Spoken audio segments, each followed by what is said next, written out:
দীর্ঘ ১৫ বছরের শাসনামল ফেলে মাত্র ৪৫ মিনিটের নোটিশে দেশ ছাড়তে বাধ্য হন সাবেক প্রধানমন্ত্রী শেখ হাসিনা। তবে ৫ আগস্টের সেই ঐতিহাসিক গণ অভ্যুত্থানের পর থেকে এতদিন পর্যন্ত ভারতে অবস্থান করছিলেন তিনি। ইতোমধ্যে অন্তর্বর্তী সরকার তার কূটনৈতিক পাসপোর্ট বাতিল করে দেওয়ায় ভারতে থাকার বিষয়টি নিয়েও জটিলতা দেখা দেয়। এরপর গুঞ্জন ছড়িয়ে পড়ে ভারত থেকে তিনি অন্য কোনো দেশে পাড়ি জমাতে পারেন। তবে ইউরোপ নাকি মধ্যপ্রাচ্যের কোনো দেশে যাবেন সে বিষয়ে কোনো তথ্য পাওয়া যাচ্ছিল না। এ নিয়ে ভারত সরকারও স্পষ্ট করে কিছুই জানায়নি। অবশেষে খবর বেরিয়েছে তিনি ভারত ছেড়ে কোনো দেশে পাড়ি জমিয়েছেন। বাংলাদেশের একটি বেসরকারি স্যাটেলাইট চ্যানেলের অনলাইন পোর্টালে এ নিয়ে একটি সংবাদ প্রকাশ হয়েছে।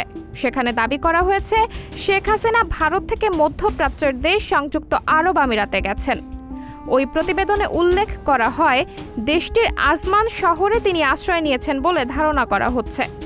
প্রতিবেদনে বলা হয় আরব আমিরাতের আজমান শহরে শামীম ওসমানের নিজের একটি বাড়ি আছে বলে শোনা গেছে। সেখানেই তিনি উঠেছেন বলে ধারণা করা হচ্ছে। সেখানে আরও উল্লেখ করা হয় শেখ হাসিনা ভারত ছেড়েছেন বলে কয়েকটি সূত্রে জানা গেছে।